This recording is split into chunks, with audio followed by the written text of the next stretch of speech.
videos off. We'll have a moment later where you can turn it back on.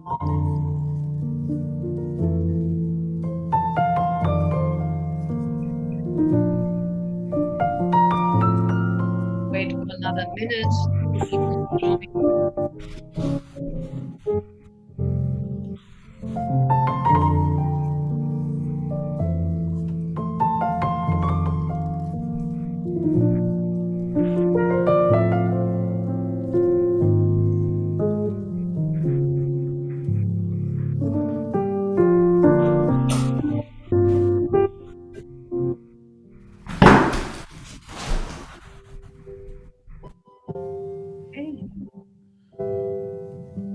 If you could fade out the music.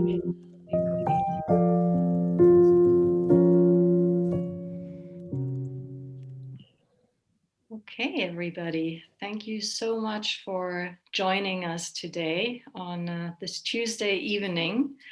It is fantastic to have so many of you live in the room, and we would ask you for this moment in time to actually stop your videos. We will put them on later once we get to sharing in a bigger space. Yes, so my name is Nadezhda Taranchevsky, and I'm the founder of Conscious You, and we are hosting today this Money Talks, the first of a series, I hope, of panel discussions with people who have something to say about money connected to different topics.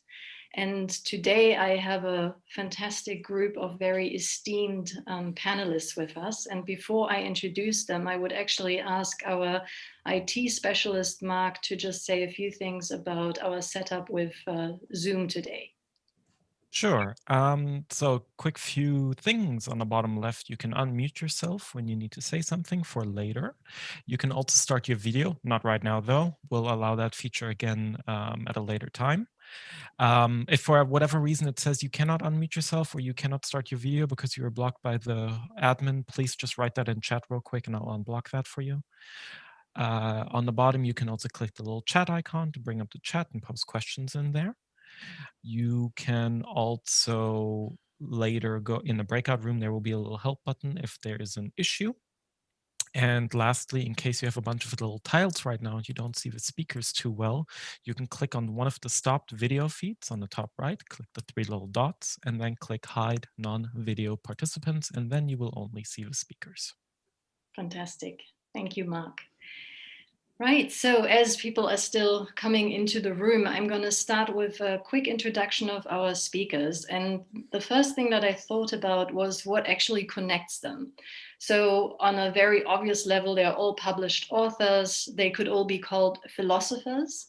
And I would really say they know what they're talking about, because not only have they researched money, Bildung, and philanthropy, and are working in these spaces, but the reason why I selected those particular four people is really because they are walking their talk. So they're not just talking about change. I really feel they're fantastic examples and role models for facilitating and living change.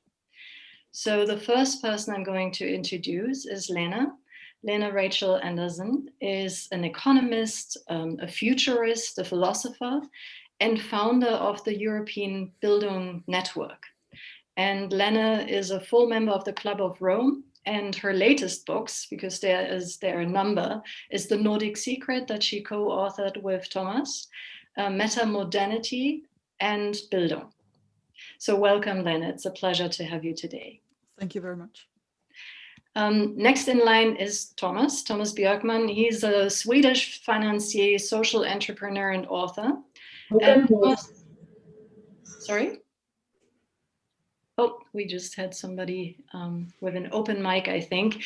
So Thomas is invested in a number of different social and political impact initiatives and companies. And one of the ones that is really quite exciting, well, actually, there are many we could talk about, but one that I wish to visit one day is his conference facility on Eskaret Island in Oak Island near Stockholm, where they invest time, resources, and personnel to facilitate consciousness and sustainable social movement, also very much focused on young people. He's also a member of the Club of Rome, if I get that correctly, and author of 3 books, The Market Myth, The Nordic Secret that he co-authored with Lena, and The World We Create, which is his latest one. So welcome, Thomas. Great to have you. And we have Joanna Breidenbach. She is a cultural scientist, an author, and internet entrepreneur. She is a member of the supervisory board of gut.org and co-founder of the donation platform betterplace.org, which as far as I know, is the biggest one in Germany, and founder of the think tank Better Place Lab. And Joanna has been active in the field of new work in different forms, leading her own organizations, but also co-publishing, co-writing a book together with Bettina Rollo called New Work Needs Inner Work. And it's great to have you, Joanna, as well. Thank you. And last but not least, we have Peter König, who is a monetary expert, and he studied very deeply the relationship between money and the vitality of people and organizations, and developed his own system, if you want, out of it that helps people to change their relationship and organizations to change their relationship with money. He calls it the Peter König system. He wrote a book in 2003 called 30 Lies About Money. And he recently, in 2018, created a new currency for the common global good, Intrinsic Coin, which is currently being tested. And Peter will hopefully tell us a bit more about that after as well. And it's my pleasure to have you here, Peter. Thank you. Right, so I would actually love to start our three speakers with sort of a 3-minute opening statement about what moves in them, what is their why, what do they love to do, and obviously all connected to why we're here today. We had some funny conversations in the beginning about what else we could talk about, but we'll start very professional around the topic of money, Bildung, and philanthropy. And I will be, a harsh mistress here and actually time everybody and make weird wavy movements when your time is up. And the first person I would love to hear from is Lena. Lena, if you could start. Thank you very much. So I am a business economist who decided very quickly after I got my bachelor's degree that I was never going to work with money or work just, to make more money. I have a very, at the personal level, relaxed relationship with money, but as an economist, and I'm very interested in economics and macroeconomics and how our societies are constructed around the economy and the incredible power that we're giving the market in our societies. And one of the things that worries me is that, first of all, we tend to speak about the market as some force that just either fixes everything or that is beyond our control. And really, as I know some of the other panelists will also talk about, it's a social construct. It's something that we created through politics or through other actions. So we can design it, and we are designing it. We just have to be conscious about it. So that's one thing. The other thing is that since this is about philanthropy, and I am, you could call it a social entrepreneur, a cultural entrepreneur, or whatever, I'm at the receiving end of a lot of, well, not so much actually, I could use more, but I'm at the receiving end of philanthropy from time to time. And there is this sort of attitude towards people in the arts that we shouldn't have a set salary, that we shouldn't be able to predict what kind of income we have 3 months ahead or just 2 months ahead or 2 weeks ahead. So we jump from, surprise to surprise. And it's an entire sector that's really creating the meaning-making foundation under our society. And particularly now during the COVID-19 pandemic, I'm speaking from Denmark, the government rescue programs for the economy in Denmark has worked very well for some companies and for people on a set fixed salary, but not for the arts. And we have really wonderful, skilled, talented musicians who have worked for 30, 40 years, refining their craft, their art, and they're now working in kindergartens as unskilled pedagogical labor because the government packages have not met their needs. I was lucky that the 3 months that were covered by the government program, I actually wrote a lot of invoices last year, but had the government program covered 2 other months, I wouldn't have gotten any money. So, I mean, it's very happenstance how this program has worked. And it's very unpredictable how our economies are as independent artists, writers, producers of culture. And we don't have a political debate about that. So that would be my angle on this. Wow. And you have 7 seconds to spare. Perfect. I'm economizing with my time. Yes, clearly. See, I told you they were walking their talk. So let's see how the rest of you fare here. Thomas, how about you? You are still on mute.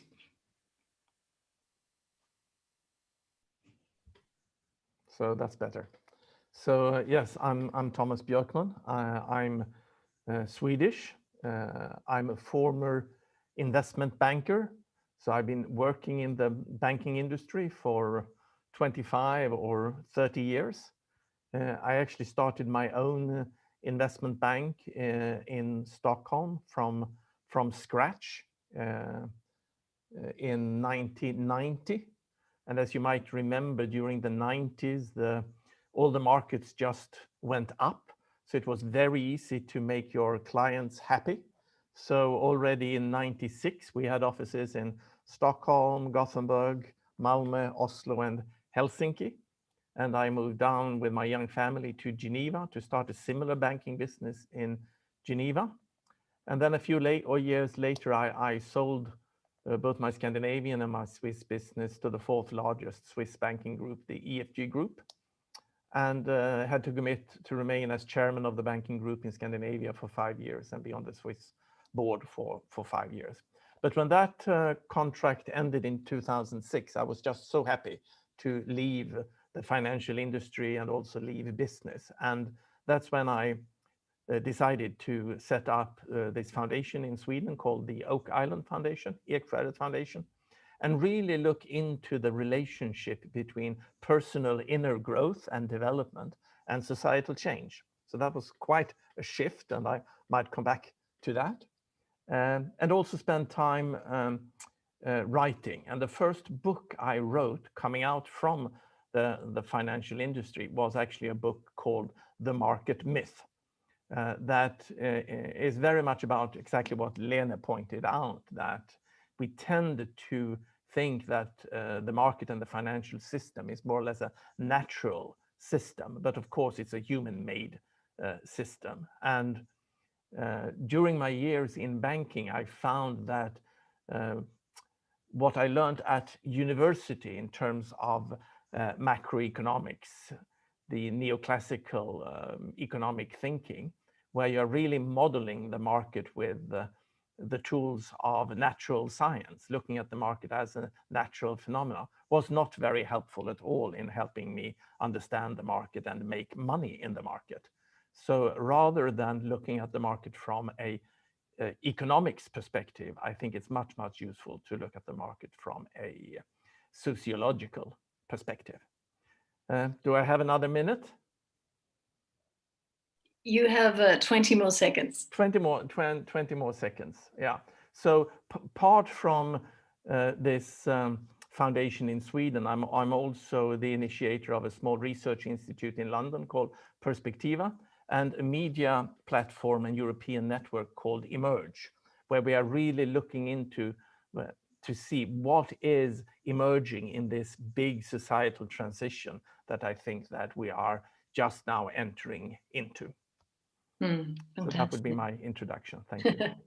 It's very, very well. Thank you so much, Thomas. Joanna, you would be up next. Thank you.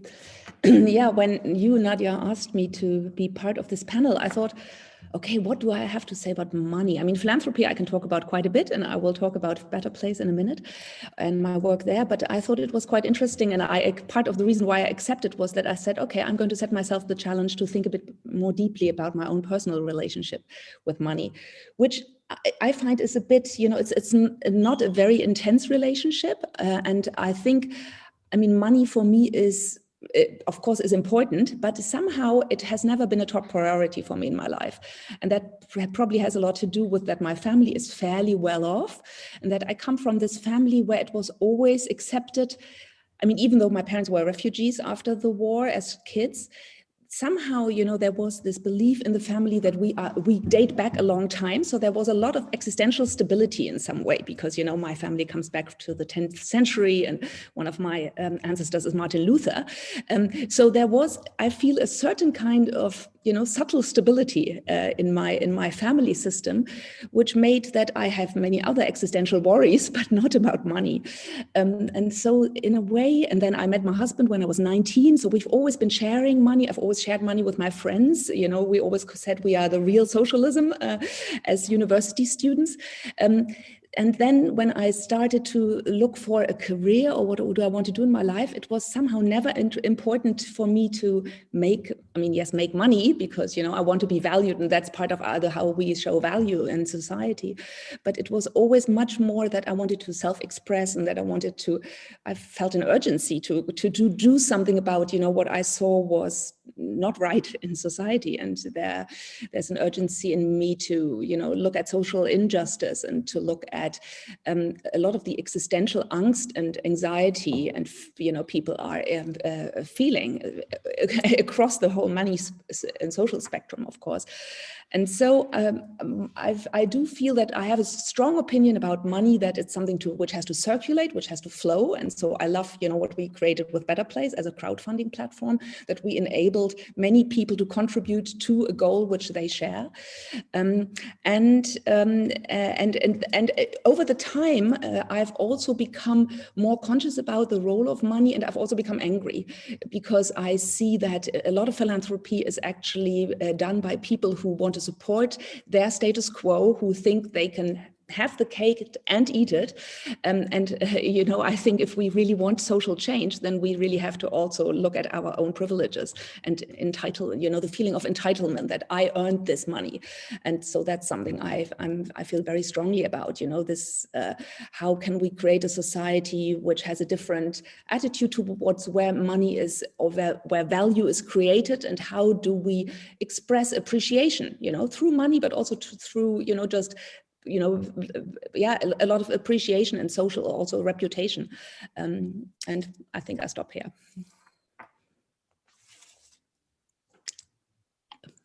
I was going to say thank you so much, Joanna. Peter, how about your opening statement? Well, my opening statement is that we seem to have an incredible pedigree on this panel. I mean, we've got somebody from Martin Luther here. And if I talk about myself, actually, my parents, I come from a Jewish family, not a narrow religious Jewish family, but actually I go back to Rabbi Loew, who is actually pretty much equivalent to Martin Luther in the Jewish world. And so we got quite a nice panel here, I think.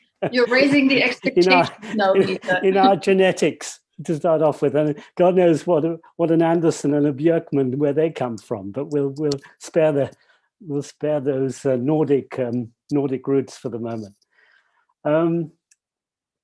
My background is actually I could almost start there, because I come from a Central European family originally, who were the largest multinational company actually in Central Europe just before the war, and had to leave what was then Czechoslovakia. Actually, the textile factory was filmed as the factory in Schindler's List. And so it's got some fame right now, and a house my family created, which is quite well known, called the Tugendhat House, which would belong to my family as well, in Central Europe. They were sort of the powerhouse of the time, but needed to leave, left everything, and so started new life in England, where I was born just after the war, from this family. And actually, my Jewish roots were kind of denied. I hardly knew that I was Jewish, so I was christened in the Church of England when I was 11. So I'm a real mixture, but actually the business roots were very strong. So I started on the streets, selling central heating when I was 17, knocking on doors, and was incredibly successful. I was making more than a top manager's money just on commission as a salesman to start off my life, a business life. And then I wanted to study business, but there were no business schools at the time. So I went into property and studied property, and became a professional property man in London. We call ourselves chartered surveyor, and then got recruited out to where I live now in Zurich, in Switzerland, by a large multinational company, age 26, to look after their properties. Was extremely ambitious, went to business school in Geneva, which is now part of a business school called IMD, which you may know. Am I finished already? Wow. Okay, I'll continue later. Fantastic. Yeah, 3 minutes. I told you I would be a harsh mistress. Yeah. Yeah.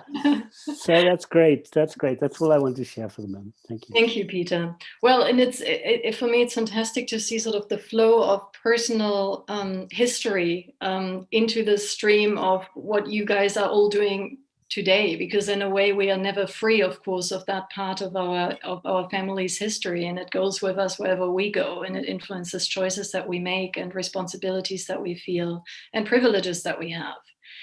So to just orient the participants in this call a little bit, what I would love to do now is have a brief interaction with each of the panelists. I sort of have a couple of questions for each of them personally. After that, I would love to send all of you into a breakout group for about 10 minutes and pairs of 2. So we'll just be a dyad, you and one other person, to see what questions emerge for you. And then we'll have a little bit of time afterwards to ask your questions to the panelists as well. So that being said, I'd love to ask Lena, actually, because, you know, we have these 3 big topics of money, philanthropy, and Bildung. And one of the themes that came up in the pre-post that I had was that a few people sent me private messages and said, what is Bildung? So I know that you've talked about this at length in different areas, but if you could give us just a tiny taste of what you mean by Bildung, that would be great. So first of all, there is a word for it in English, which is formation, but the German word Bildung comes with a philosophical tradition and, you know, bookshelves worth of philosophical books. So I'm thinking of like Herder, Goethe, Fichte, Schiller, blah, blah, von Humboldt and Hegel. And to make a sort of a short description of what it is 2 kinds of knowledge. The knowledge that you can transfer from one person to the next. So what our educational systems are set up to do can be, you know, studying French, learning how to, geography, can be math, science, but it can also be how to fix a bicycle. I mean, that's knowledge that you can transfer from one person to the next. And then there's another kind of knowledge that you cannot transfer from one person to the next, but which comes from living life and doing fun things and stupid things and going through pain and heartache. And we can describe the knowledge that you can transfer as sort of a plane of knowledge that goes in all kinds of directions and where you can expand your horizon in many directions. And then the other kind of knowledge as the vertical emotional development, moral development, where you learn by experience and sort of stretch and strengthen your emotional muscle. And you can do that through culture and art, so that you get a deeper and deeper connection to your cultural roots. And you can do it by getting involved with other people and learning how to become a more and more moral person. So you can have higher and higher moral aspirations. I mean, this is a simplification, but it's just to think of this kind of 2 kinds of knowledge. And usually when we talk about education, we're just talking about the knowledge that you can transfer from one person to the next, but we need the other aspect as well. Thank you for clarifying that. And you know, and actually, because what I did is in my, you know, few LinkedIn chats, when people asked, I said it, you know, very much in a nutshell, it's sort of a humanistic and holistic approach to education that is often forgotten. So that includes the vertical and the horizontal development. Yeah. And Lena, what do you feel is the role of, or what role does Bildung have for financial literacy and financial literacy for Bildung? So where do you see the connection between these two? First of all, there's a lot of factual knowledge about economy and how to, you know, run a household that everybody ought to know, and we ought to teach that to children and young adults. And everybody ought to know what it means to go out and buy a house or something, or get a loan for a car. I mean, basic stuff like that. But then, of course, there's also the emotional aspect of this. I mean, am I using more money than I have? Am I capable of saving up money? I mean, what is my emotional relationship to money? Is it controlling me, or am I controlling it? And then if we look at it from a cultural perspective, since Luther came up in Judaism, I studied theology in Copenhagen in order to become a pastor in the Danish Lutheran Church. Thomas is laughing. He knows what comes next because I converted to Judaism. So I have my roots in both of these religions. And the interesting thing is that if you read the Old Testament and the New Testament and the Quran, you will see that all three of them struggle with economics and interest on money and how to treat the poor who cannot borrow money from the rich. And what can the rich people do when they borrow money to the poor and they can't pay back the money? They cannot take his shirt for the night. They have to give it back to him. So, I mean, you have to treat people with dignity when they're poor. Mm-hmm. So religion, I mean, since Moses, and Thomas has mentioned this in the market myth, Moses is struggling with interest on loans. So, I mean, this is at the core, not just of our civilization, but of our religions. Jesus goes to the temple and throws out the merchants, and the Quran has put a ban on interest altogether.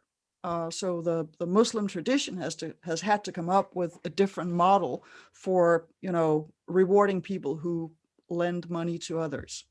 So the Bildung, the cultural heritage part here in Bildung would be know your Bible and your Quran, and you will get a much deeper and broader perspective on how important this question is to any civilization. Okay. Well, I think that's a fascinating perspective to see how that has already been covered in the big world religions, and how passionate you're also about that aspect of Bildung. Yeah. And actually that would bring me to a question for Thomas, because Thomas, I know that you've invested quite a bit of your not only financial resources, but your time and your energy into that field of Bildung. So why, as a philanthropist, is that the area that you picked?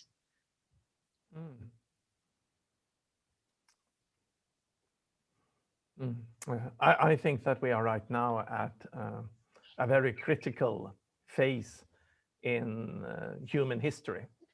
I think we have come to one of those situations in human history where society cannot any longer just be improved by gradual change. That we are really into one of these phase shifts where you rebuild society and our culture more or less from scratch. And the last time we did that in the West was really during the Enlightenment, when we went from pre-modern medieval society with a religious, dogmatic worldview. And after a number of years of turbulence, we had modernity emerging with a scientific, rational worldview and an industrial economy. And that was such a huge transformation. And that was a transformation that for many countries took 100 years to go through. I think we are at a similar stage now, that we are in one of these deep transformations. Mm-hmm. And when we go through one of those transformations, of course, it's very important with this horizontal learning, because technology is moving faster than ever, and we need to learn how to use new technology and new things. But the faster the technological evolution is, and the deeper this transformational shift in, then the more important this vertical developmental dimension becomes. Because in such a transformation, the old maps are not so useful any longer. And we need to be able to connect to our deeper inner moral compass to know how to navigate through these transformations. And there, the concept of Bildung, I think, is fundamental. And we referred a few times now to the book that Lene wrote, and I helped her a little bit, The Nordic Secret, Right, wait, right up here. that one. And that was really based on the fact that I started my foundation, as I said, looking into the importance of personal inner development in times of social change. And what Lena and I found out was that this was really a concept that was very deep in the DNA in the Nordic countries. And when we managed to go from very poor pre-modern societies into the most happy and stable modern industrial societies, that was very much because we really used the German concept of Bildung, but we gave it to everyone, or at least to many, through the concept of Volksbildung. And that's the story that Leni is telling in Nordic Secret, and I helped her a little bit with. Yeah. So in other words, then I understand that for you, the concept of Bildung is one huge stepping stone in order to manage this transformation that we're currently in. Yeah. And then of course we have to ask, what would that mean today? The way that this Bildung process was implemented in the Nordic countries 150 to 100 years ago, that was a very good way to do it back then. We might be able to do it differently today, but to focus again on the combination of both horizontal learning and development and this vertical learning and development. I think that is key at this moment in time. And let me actually connect that to a question that I have for you, Peter. You know, this idea that we're now in a process of transformation and that more and more people are calling for a system change, sort of saying, you know, I'm just reading in the chat, one participant said, well, this is really quite an old topic, the rich, the poor, have we actually made any progress here, right? It seems like this recurring story, and every once in a while it becomes this new fad of saying we need a system change, we need a system change. And Peter, I've heard you say or speak quite a bit also to the role of gratitude in this for the system that we have. And I'd love for you to elaborate a bit on that. Well, so I'm with Thomas and with all of you so far. I mean, I think we're all on the same page. So we are in the middle as far, or just in this, maybe in the closer to the start of major transition between one era and the following era. And one has to see, Thomas, you talked about the Enlightenment 350 years ago.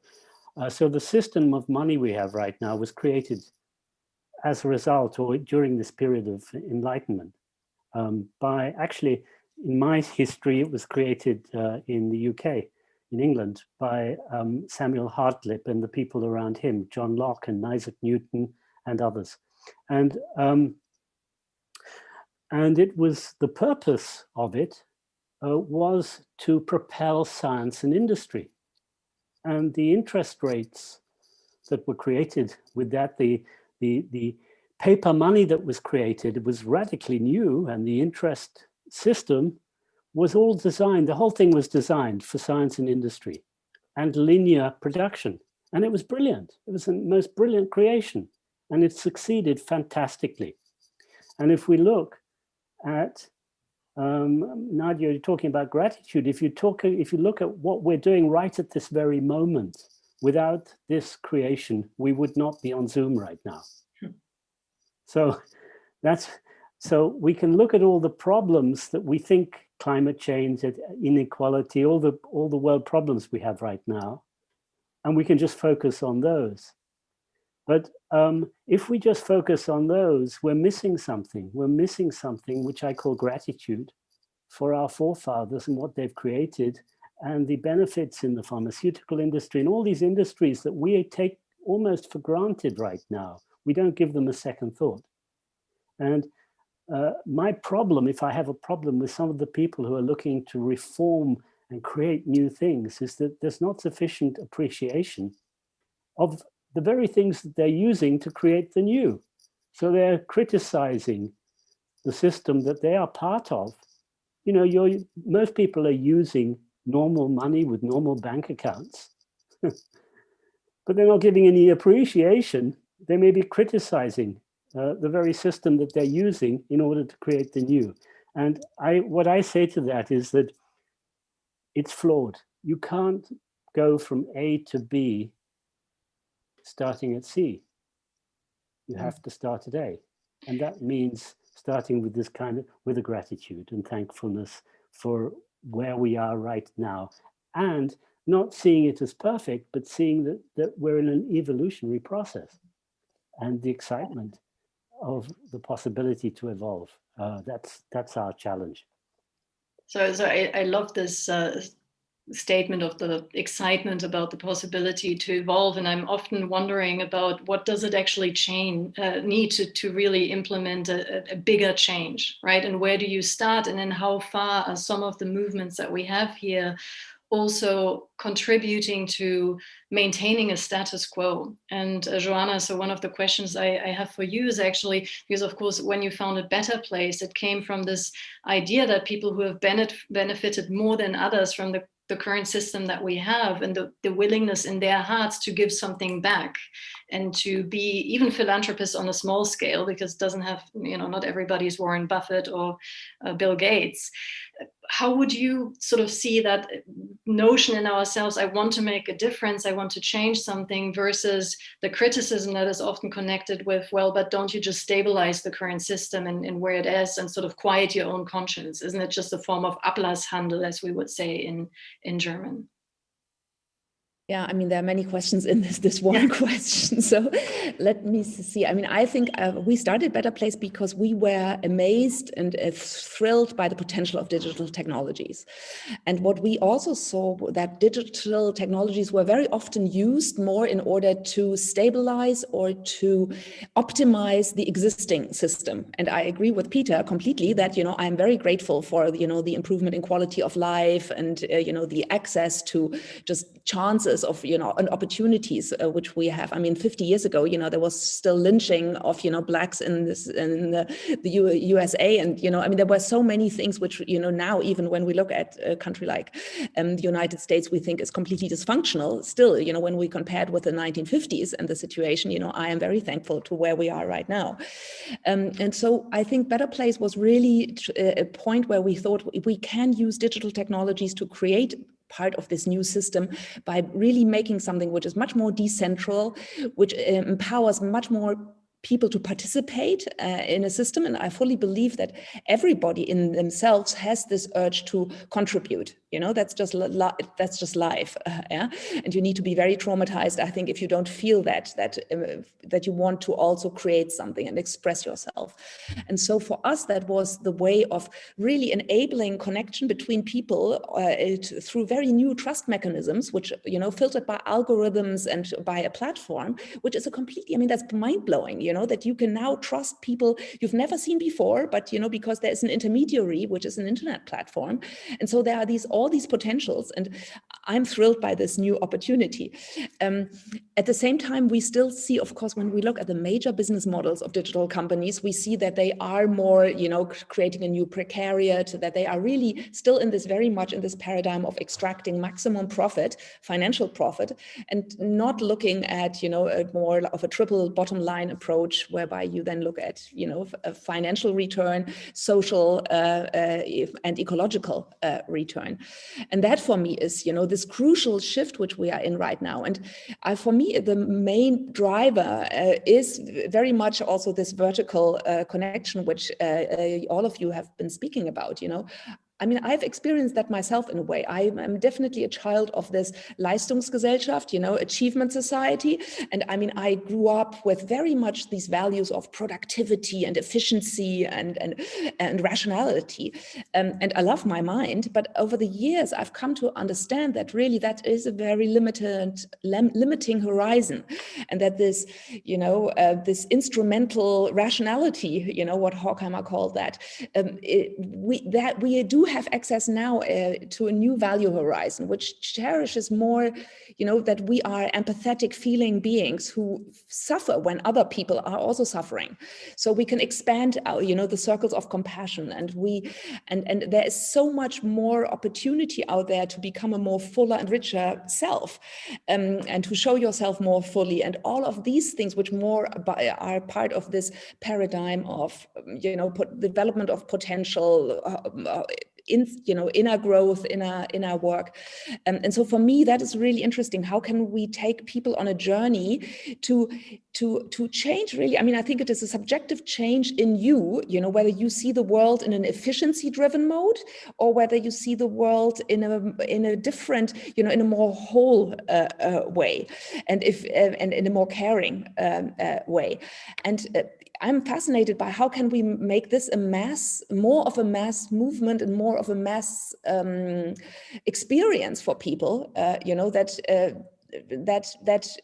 your subjective reality shifts.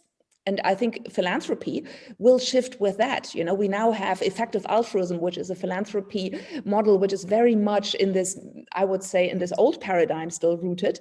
But there are new ways of creating social change. And we are just exploring what real social change looks like.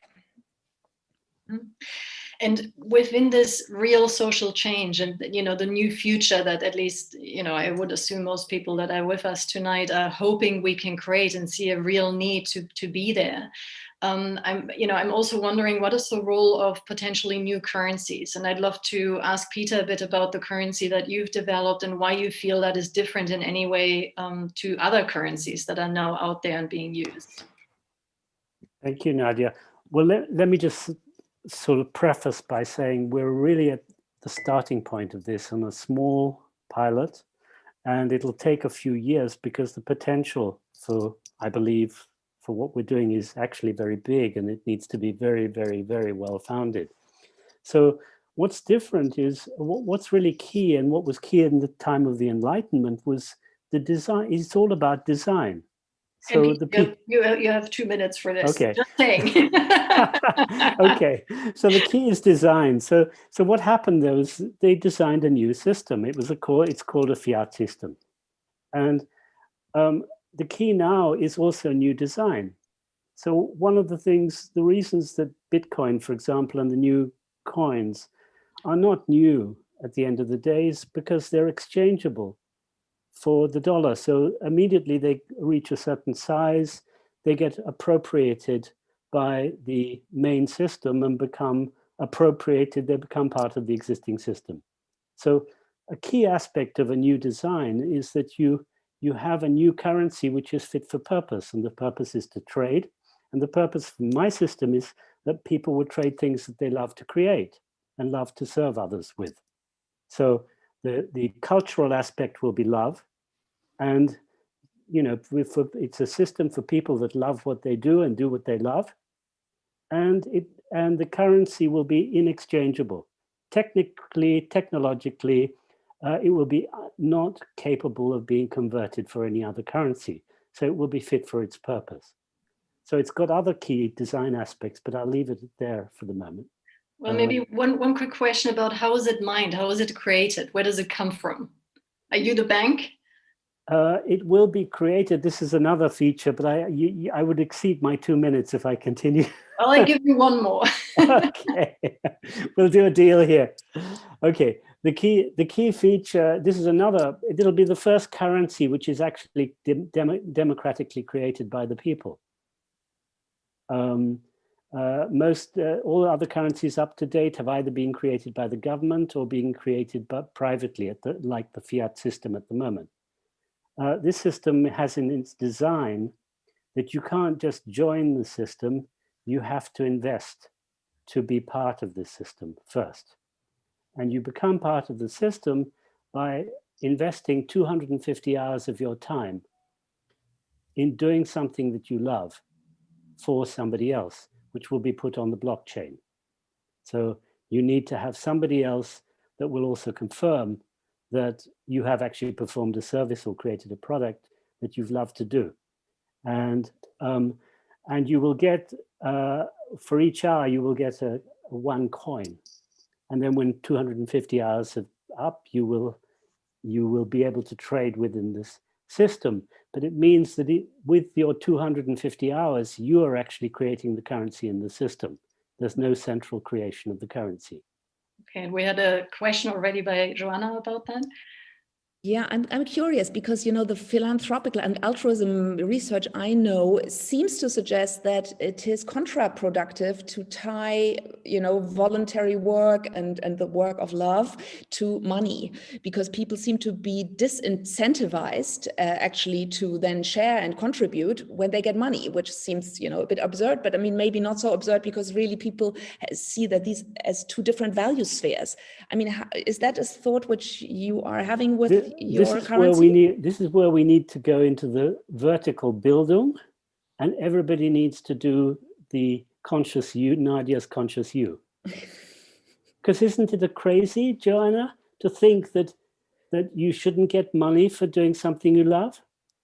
In fact, in my view, you should get paid more when you do something you love, and you shouldn't get paid anything if you're doing stuff that you don't like doing. 80% of the people working at the moment, according to the Gallup poll, are not engaged and don't love what they're doing. Isn't that terrible? It is. Isn't that terrible that you get paid for doing stuff that you don't like doing? So, but this is part of actually the system that was created to bring people into the factories in the previous generation. And it had its advantage because you were able to share in the profit, and the profit were the material goods that you could buy after you've suffered in doing this work in the factories. So actually there was a sort of semi-good deal there. But now you give all that work to machines. You don't need to go into a factory and suffer. But you have more of a greater challenge now, and this is the challenge that's being thrown out even more by COVID, because you're going to have people getting out, losing their jobs. But they're losing their lousy jobs, which is a good thing in a way. So I'm going to tie this up for just the time being, because I'd love to have people give them a little bit of time to get into a breakout session and sort of look what questions are emerging for them. So to summarize, what I'm hearing is there is a great change that is needed.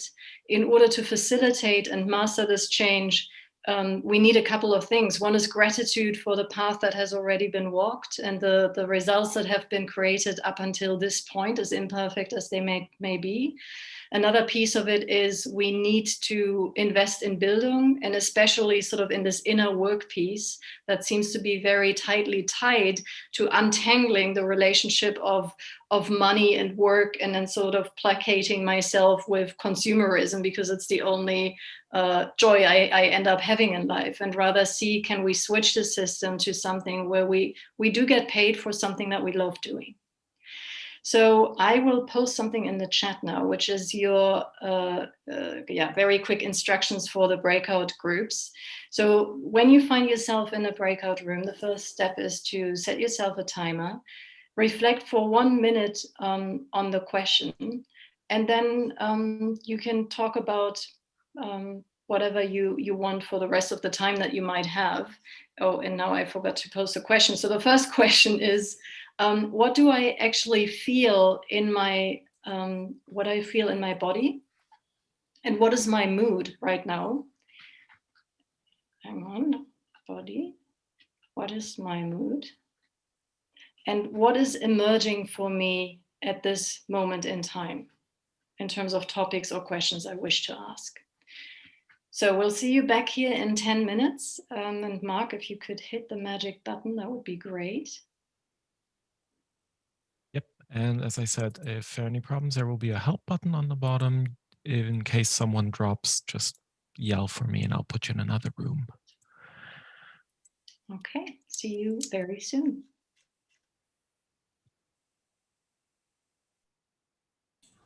Süße? You guys are still live on YouTube, just FYI. Yes. Olga? Jetzt keine Musik angemacht, ne? Doch.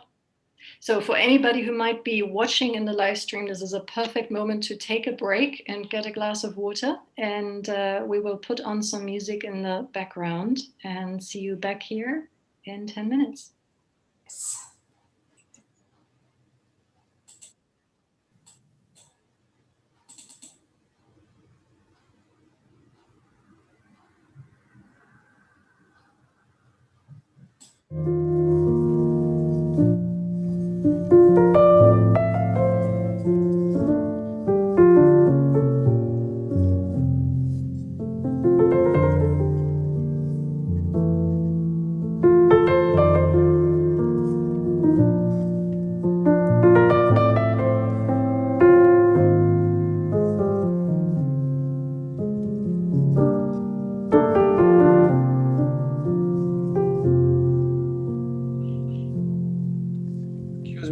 with someone in the room who apparently was not there.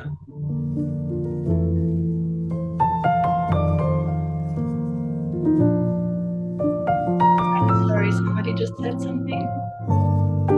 Yes. Serge, is that you? Exactly. There were no one in the room I was with. The room was empty. Yeah, But the person was, I I guess, will put you in out of, another room. Hold on. Thank you.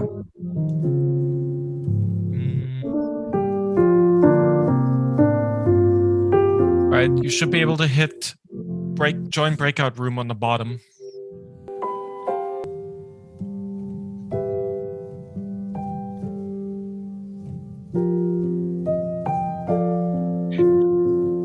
Anybody else joining?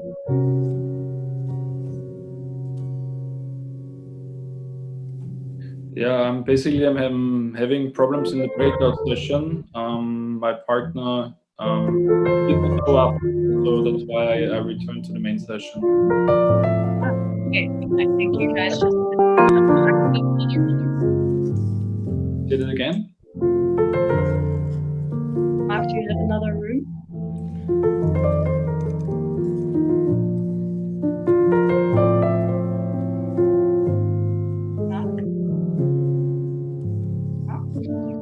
Our host anymore. Yeah, it's okay. I mean, I can wait for the main session to continue. Yeah, hang on, give me 1 minute. I'll be right back with you, and then maybe we'll have a public small conversation. Okay, I just need to ask Olga to turn off the music. Fine. Thank you.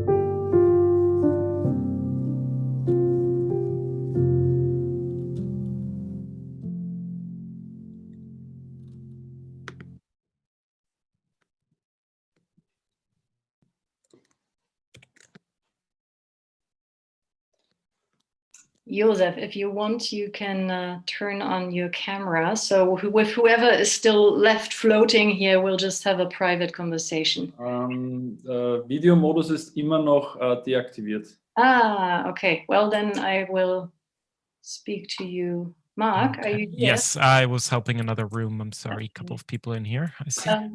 But listen, you can also just enable them to turn on their video and we'll have a little chat here. All right, that should be on now. Yeah, some people left as soon as we started, so little chaos. Okay, no problem. Hi, Josef, and let's see Martin, and if anybody else wants to join us, then put your camera on so we know that you're with us. So, Josef, what's up for you in terms of hi, Martin. Hi, Nadia. How are you? Good. I'm curious. What's up for you? Did you guys were you part of the previous conversation, or did you miss that? No, I was there since the beginning, but I was not in a subgroup. I was alone into a subgroup. Okay. Yeah, some people left. So yeah. But Martin, anyway. Let us talk about the questions. Actually, I'd be interested to hear your responses. So, what's emerging for you after listening to what was just? It's really strange. Like going back to my childhood, you know, doing what we love. When we were little boys and little girls, we were doing things that we loved to do.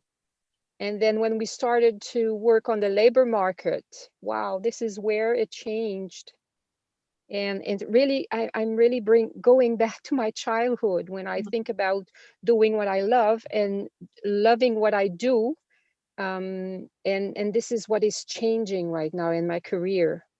I stopped doing things I don't like anymore, and I start finding space and time for things that I loved when I was a child. So childhood is really the key word. Yeah, no, interesting that time was so activated for you. Josef, how about you? I can 100% relate to what you say, Martin. For me, it's also the same. I mean, I'm 38 years now. I work in finance. I have been working in finance for the last 3.5 years, worked in the arts, worked in production management, and so on and so forth. And it's also, I think, something that Peter Koenig just said before.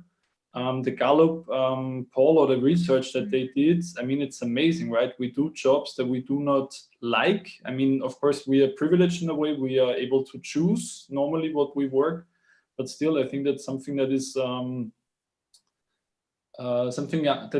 keeps passing my mind. How can I change, or how can I create my own work environment? Do I really have to do freelance stuff instead of being employed, and so on and so forth? And I think it's just the idea of what you said, that thinking of your childhood stuff that you love to do, at some point you just give all that up for having the life of an employee, right? Or a work life instead of a private life, or more engaging activities that you would rather do instead, right? Yeah, absolutely. So that's what's emerging, or that's basically what just happened with me as well. Yeah. Wonderful. Thank you, Joseph. And Wow. Damien, did you follow? I was just asking the other two what's emerging for them right now. So you're welcome to join in if there's something that kind of came up for you. Oh, you're still, yeah. I'm sorry, were you talking to me? You were talking to me, Nadia? Yes. Yes. Okay, I'm sorry. I didn't hear you. I was wondering what's sort of coming up for you, what's emerging for you out of this conversation. Well, of course, it resonates a lot, like in all of us, I guess. My first impression was that we are really in the middle of something, and I am myself in the middle of something. So I really feel related to the idea of an evolution and even a revolution, as Peter would say. And I think the most brilliant things that I've heard it came from Peter, is that paying people for doing what they don't love is really crazy.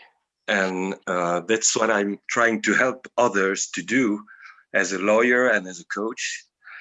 And what is so funny is that many people who work in philanthropy or whatever still wonder about it.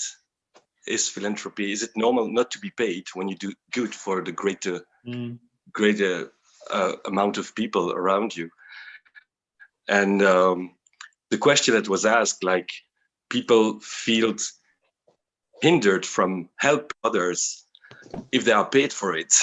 It's so deep in our culture from hundreds of years that it's the moment now to change it. And that's why I think Peter's idea is so brilliant, because he says, of course, it has to change. It is changing. And now we can help the world to change towards that direction. And so I always it feels very moving to me each time I recall that, and I reconnect to that idea that doing what we are called for, following our souls, is really a key to a better world. And the intrinsic coin, so it's so brilliant the way he puts it and the way he explains it. It's nothing to do with the Bitcoin or whatever cryptocurrency. So I feel like, and I'm glad to talk to you also very much, Nadia, and I'm so grateful to you to have set up that meeting. It's really brilliant. So thank you. And hello, Alfred. You joined us as well. So lovely. Good to see you. I'm sorry, but I have to leave. I have another Zoom at 1 o'clock that was scheduled for many weeks. So I have to leave you folks. Bye. Bye, Joseph. Bye, Damien. Bonjour, Damien. À la prochaine. À très bientôt. Salutations à Kate. Merci. Merci Bye. à toi. Bonjour, Nadia. Bye. Bye, Martin. Bye. Yeah, what I loved about what Martine was sharing is this whole notion of how it brings back our childhood, right? And how there was a time in our lives where we just did what we loved to do, and that's how we spent our time. And how far away that feels now for many of us. Yeah. So, yeah. Wow, I press leave and I don't leave. It's a sign, Martine. What can I say? It's a sign. Hi, Alfred. Wow. Okay, so Hello, everybody Damien. rejoining, you can now, welcome to turn on your cameras once Mark allows that for everybody. So that we have people coming back into the room, dribbling back. Lovely to see you. Great. So now we have everybody with cameras. How are you, Alfred? Fantastic. Very fine, thank you. So what we would love to hear is what are the questions, the topics, the themes that are rising for you? And you can, of course, address any of our panelists directly by just saying, you know, Joanna, this is a question for you.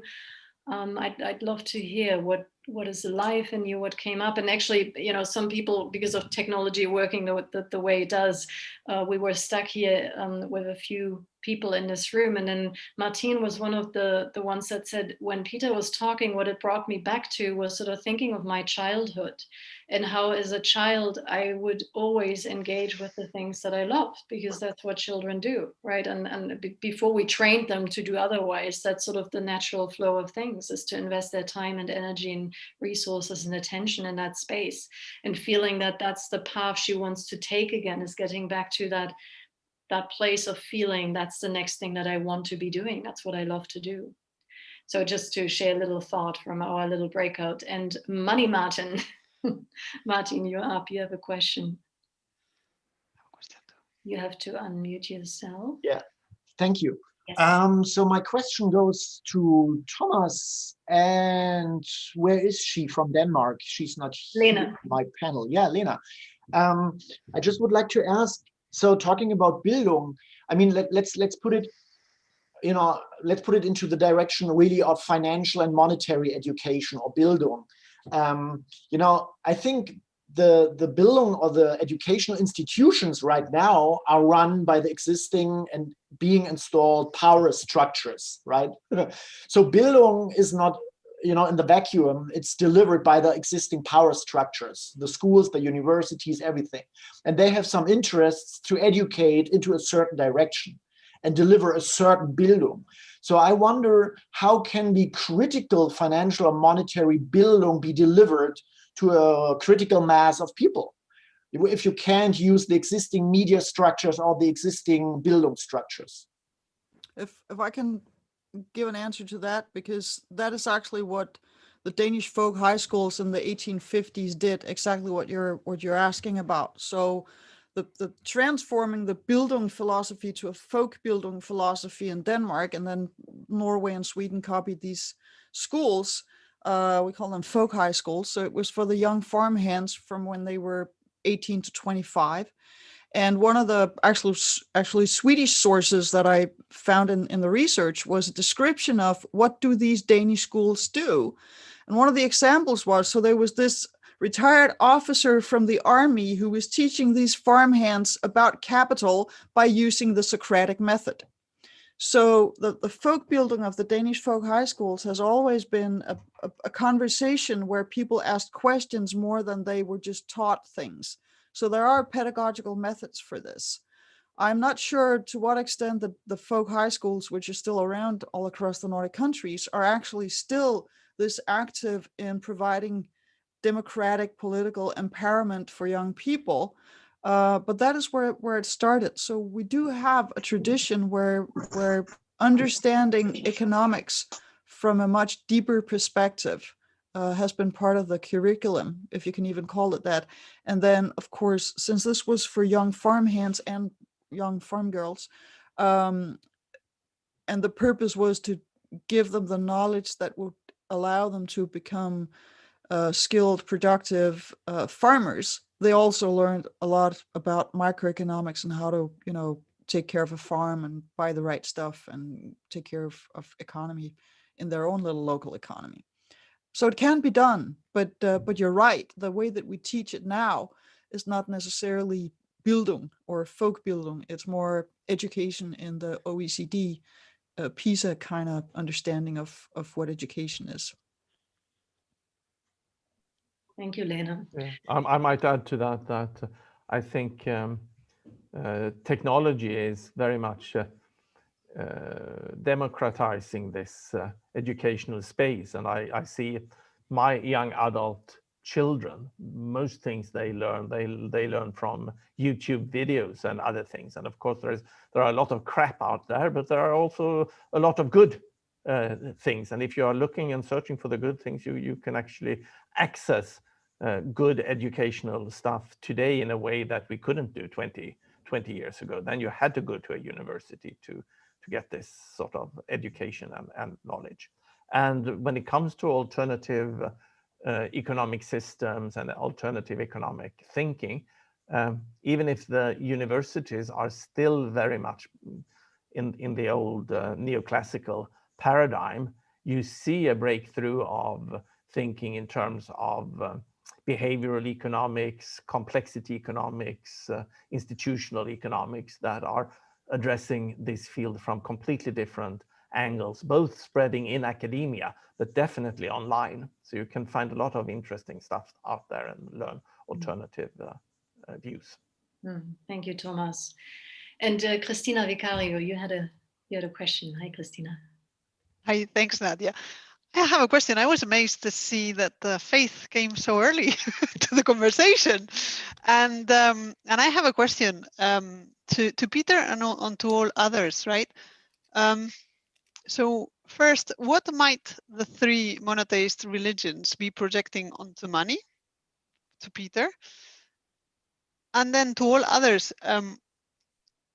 I guess the Bildung comes from a deeper spiritual need that is inside each one of us, right? And as we actually live, we overcome the obstacles that our life brings us, and we build ourselves, right?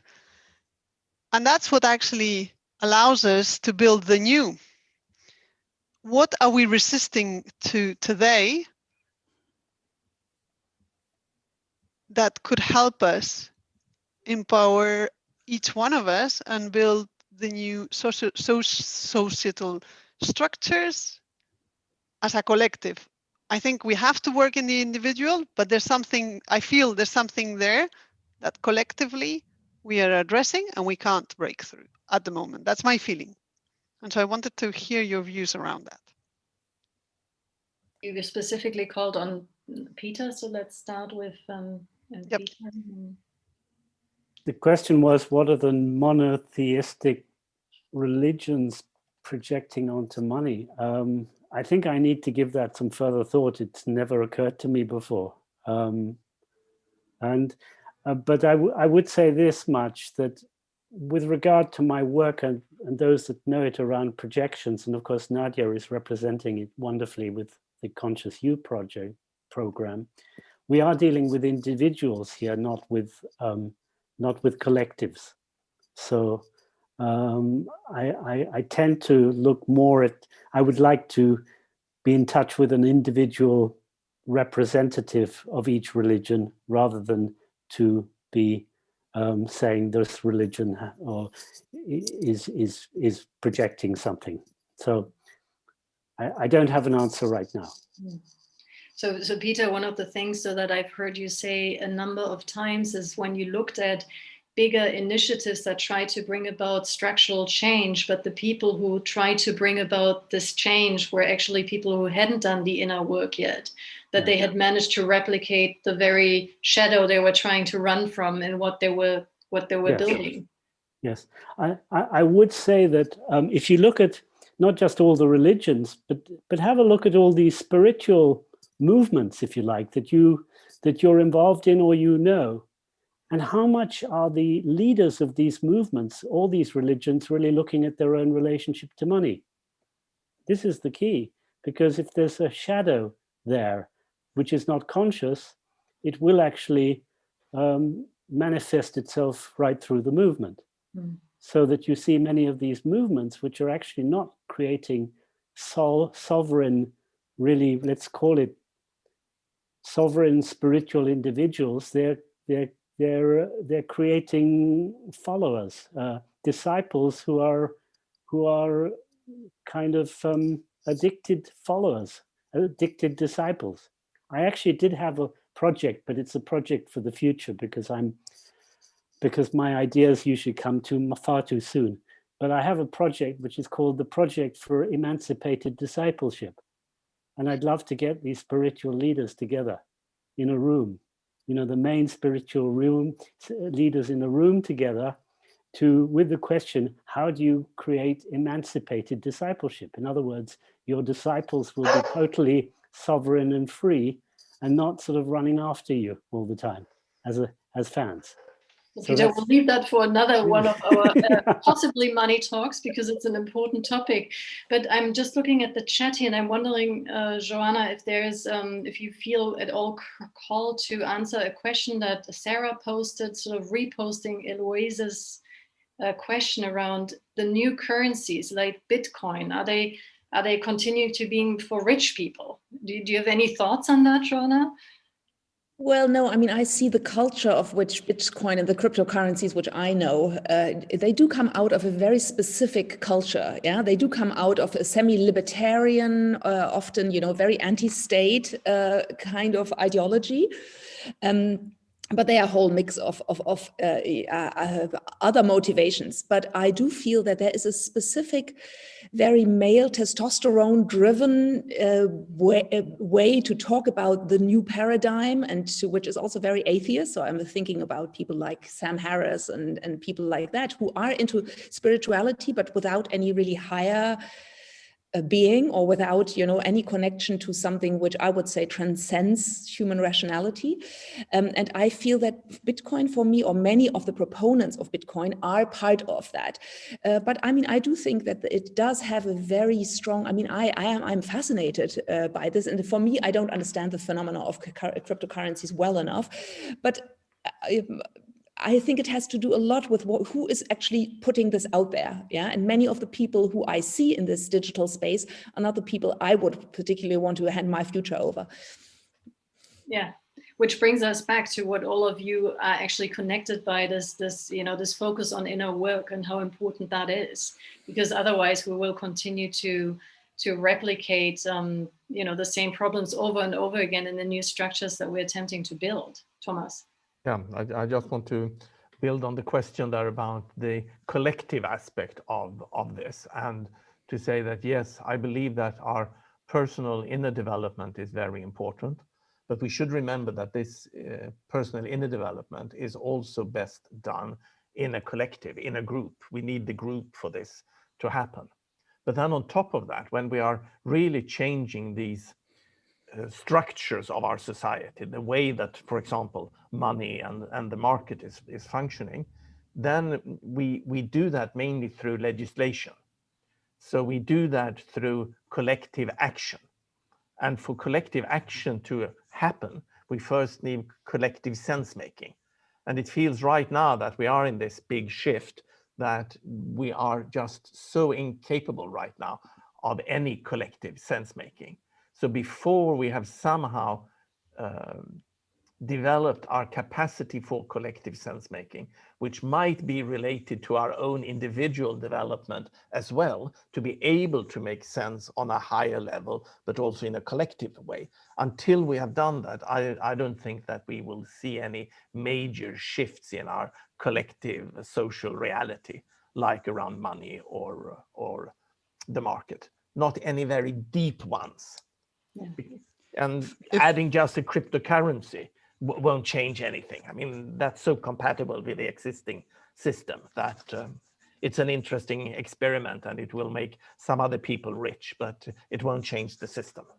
If I may pick up on what Joanna was saying, that kind of aggressiveness almost in the attitude towards society. And I think we've come to a point in our civilization where we keep talking about the economy, but not our society.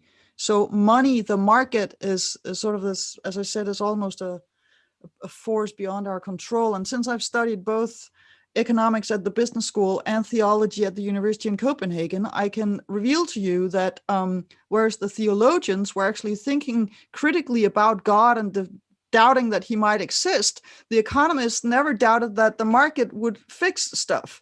So, I mean, the true believers are at the business school, whereas the critical thinkers are at the theology studies. So, I mean, again, this is connected. I think that, of course, I mean, one of the problems, what we're facing, the fundamental problem is that, as Peter said, the fiat economy that we know now is based on governments backing the currencies. And when you have a stable government, a stable country, and not a failed state, but a solid good state that can protect its citizens, its money is worth what it says. Once the state falls apart, the money is worth nothing. Now you have cryptocurrencies and all kinds of other currencies that are competing with the nation-backed currencies, which means that they're undermining the sovereignty of the nation states, which is where we have our democracies and where we have institutions that protect our human rights. So unless we as democratic societies and citizens get involved in the development of the next economy, in which there may be or may not be cryptocurrencies, we're going to remove the foundation for the liberties and human rights that we've fought so hard to get. And being a woman, speaking into this context, and Joanna and I were just talking about when women got the right to vote, and we're, working our ways into, the top positions in companies and other parts of society, and we just had the, equal rights for about 100 years. So we've come a long way. But right now, the digital world, the cyberspace, is predominantly being defined not just by men, but by men in the age group between 18 and 35, which is not necessarily the wisest group of people in any society. And so the question is this the group of people we want to lay the digital infrastructure of all future of humanity? My personal answer would be no. Yeah. I think that is an incredible point as well, sort of who are the people who are shaping these new systems now, who are shaping this world and who are making the rules effectively. I would love to get through a couple more questions before we come to an end. And Marcel, you had a question. Marcel, you are still muted, so you need to unmute yourself. Yes, I actually wanted to ask Peter Koenig about the value of a new system which is based on a new currency, like his new coin, because I think there are two values which we are talking about. This whole conversation goes about these two values, and speaking about women and men is always the same like symbol is used to show these different values. So one is the male thing, which is the yin energy, and one is the female thing, which is the yang, or the other way around, the yin energy. And if we have these two values, we have only money for the material values, which is the yang. And if we would have a money which is representing these emotional values, then we would have more like a competing balance between these two. Because when I buy stuff, I can buy it like slavery work. I can buy it easily without having any, pain with it. I can buy whatever I wish with money. So it's not having this emotional component.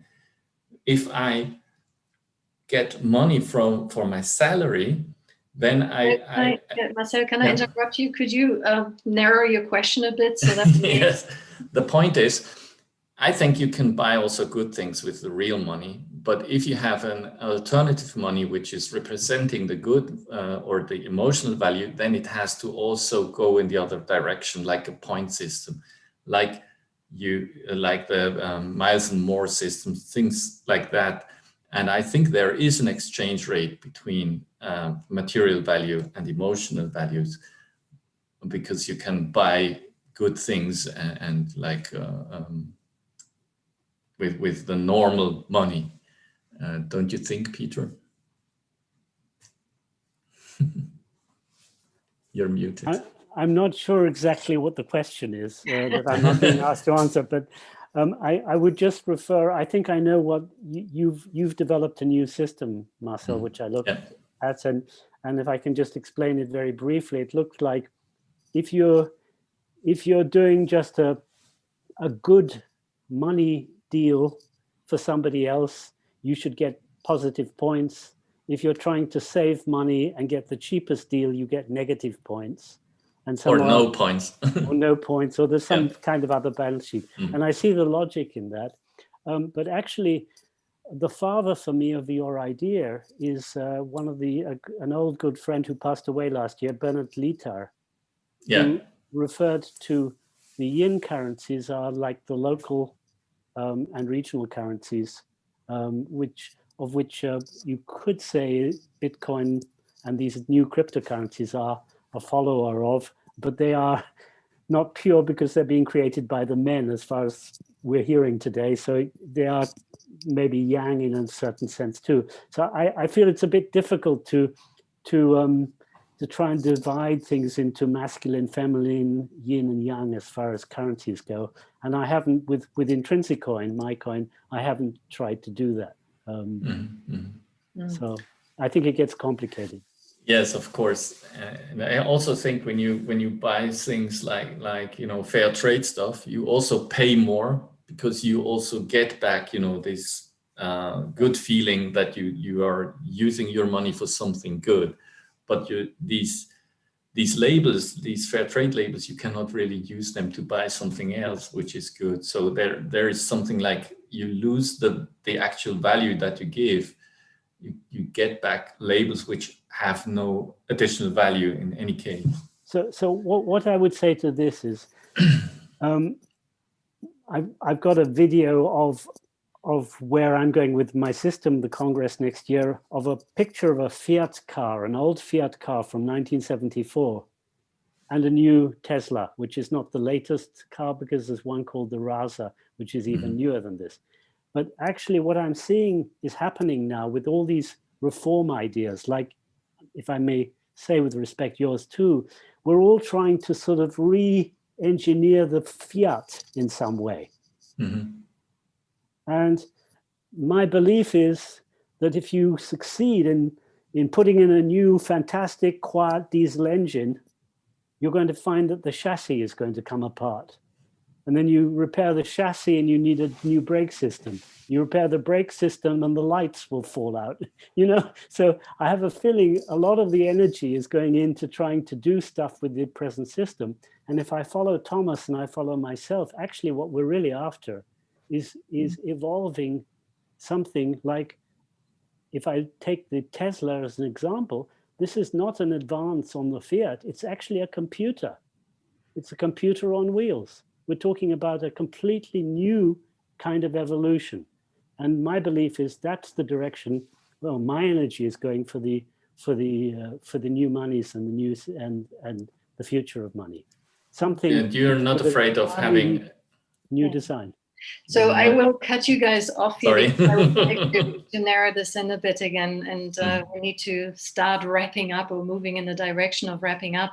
Actually, one person posted a private question to me and said, I still don't get the connection between Bildung, money, and philanthropy. And I wonder, Thomas, if you have any thoughts on that.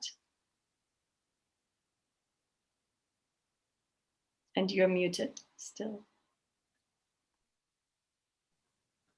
So I think the connection there is that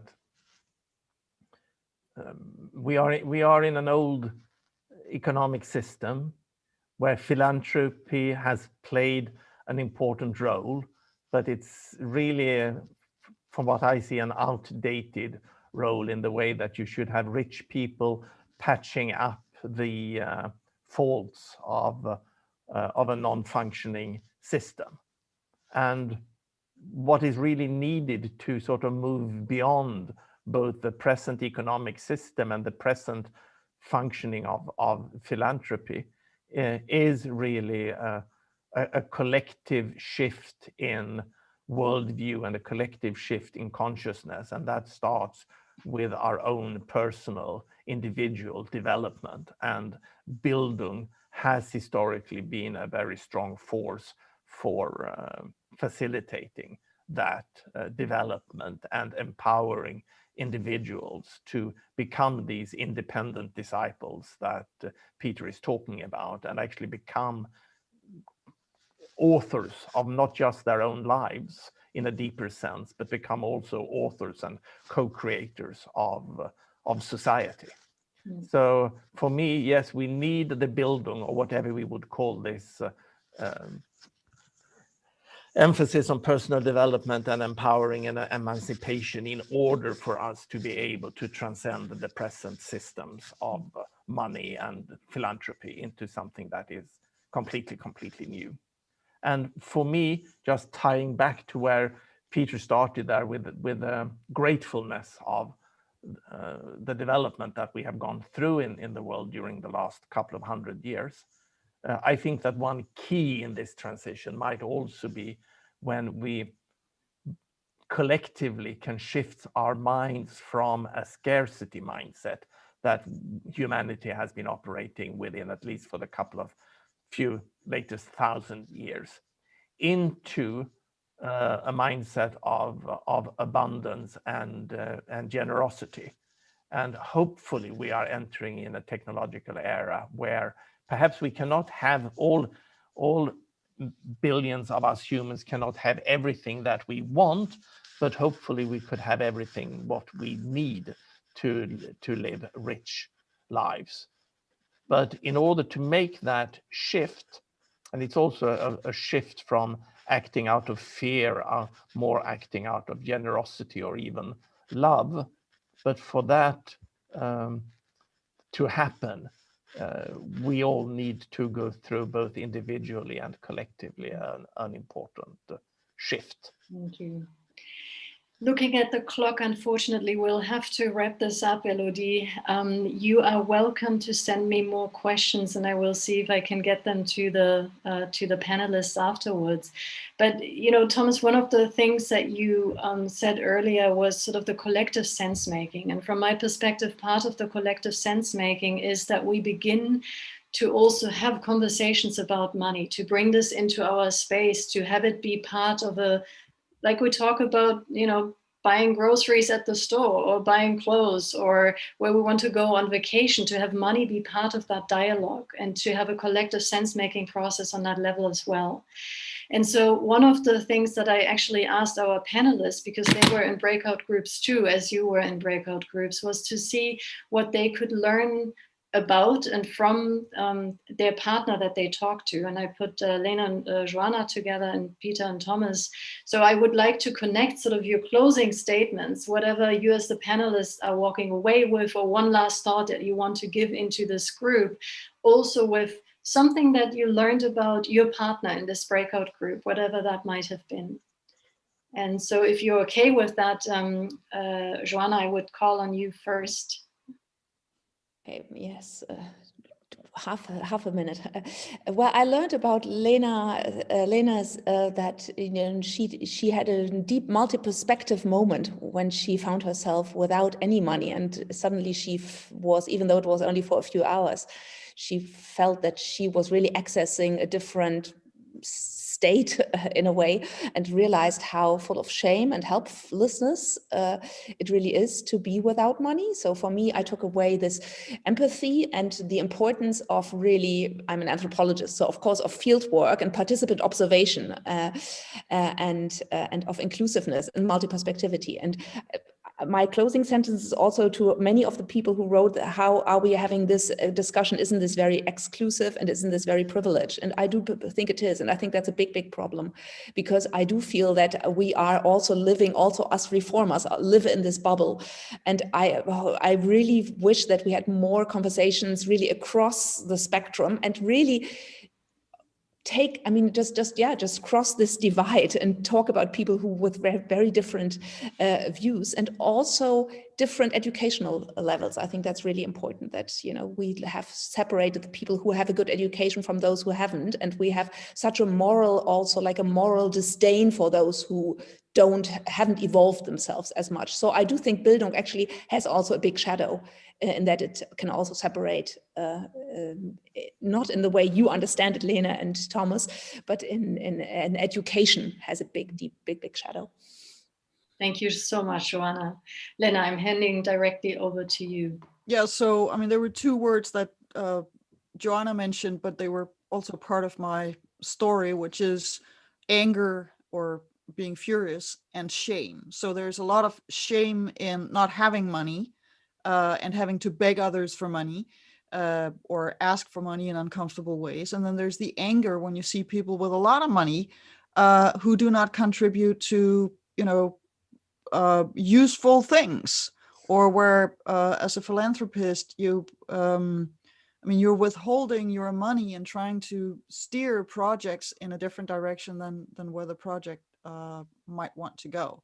So the power that comes with money. So I think that the two very strong emotions that we were talking about were anger and shame. And so money really, you know, it has a huge impact on us and our lives. Yeah. And anything that you want to say about Joanna and your conversation? No, but that was those were the two words that came up, and we were, I mean, they related to both our stories. Lovely. Thank you so much, Lena. Thomas.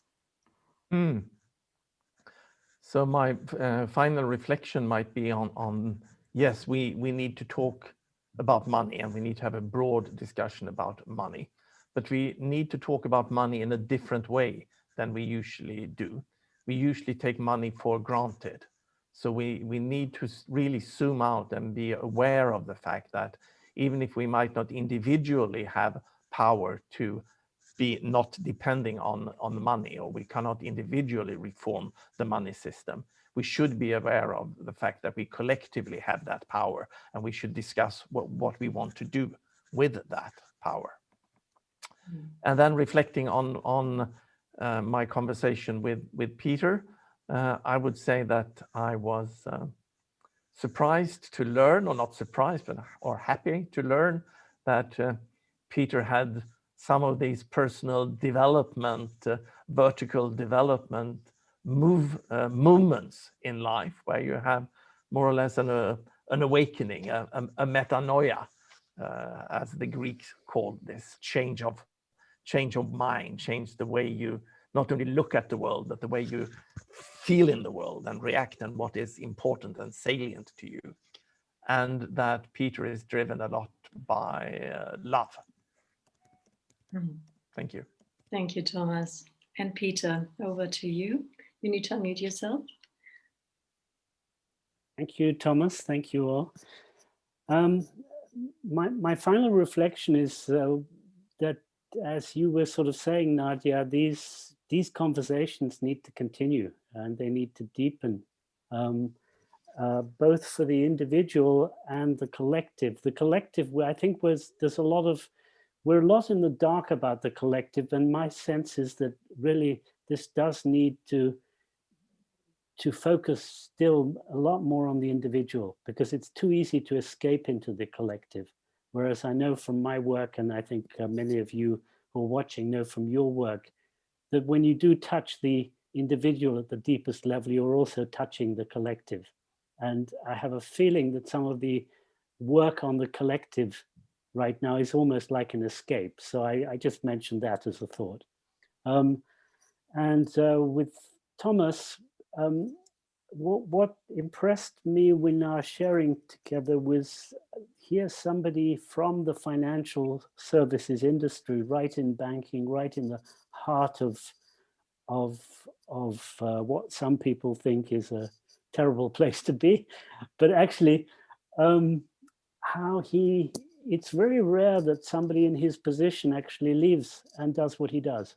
So I think I was impressed, and he talked about the amount of people that he'd seen as clients who had lots of money, a lot of money, who were really unhappy. And of course, I have seen that a lot myself. But it's rare, and I think that message needs to go out a lot more from people like Thomas who've experienced that, because I think the people working, there are many people and consultants working in banks now who experience that every day, and it's almost like a hidden secret that the wealthy people in the world, if you like, the privileged people of the world, you know, there's a sort of certain assumption that they're all happy people, and we know that they're not, but that message doesn't go out very far. You know, we're the privileged and look at all the poor people. And actually, if you look at a lot of the poor, so-called poor people, if you tune in, many of them are a lot happier, I find, than many of the so-called rich people. So that's my final reflection. I'd like to leave it at that. And thank you very much, Nadia, for putting this on. Yeah, so I mean, I guess we can certainly conclude that money is not a guarantee for being happy in life, and that following your passion and your heart and in what you want to do and how you want to spend your time and invest your energy and resources and talents is an important piece of creating a different world. And actually, on that note, I would just like to close with a few announcements. But firstly, let me say thank you so much for our 4 brilliant panelists. And there's so much more we can talk about. I really feel nearly shortchanged because it feels like this is now just beginning to open up. What I will do is I will look at the chat afterwards, and on LinkedIn maybe post a few more of the questions that came up and that we weren't able to answer in full. And then maybe Thomas, Joanna, Peter, and Lena, if you feel so inclined to respond to a few of these, that would be fantastic so that we can continue the conversation. But thank you very much. It was amazing to have you. And yeah, thank you. And for those of you who want to continue on this path, because there was also a question in YouTube of, well, then, you know, this is great doing what I love, and how do I actually get there? So one event that we want to promote here is also something that Peter is creating with a team of his very free-moving disciples, me being one of them, which is a congress that is coming up next year in Austria, calling Creating Love in Business, the Love and Business Partnership. So if you go to createlovein.business, and the link has just been posted in the chat, then you will be able to at least sign up to be informed how this is evolving, because we're still in the process of building it. And then, of course, the other thing you can do is next Monday, or next week, I forgot which date exactly, I'm offering a workshop together with a brilliant body worker where we're looking at money and the connection to the body, but also to time and vision in the life of primarily business owners. But even if you're not a business owner, you're welcome to come. It's a free workshop. And if you go to that website, which I just posted, conscious-u.com, we'll be able to explore that a bit more and to see what money also does in your body when you deal with money and how you react to money.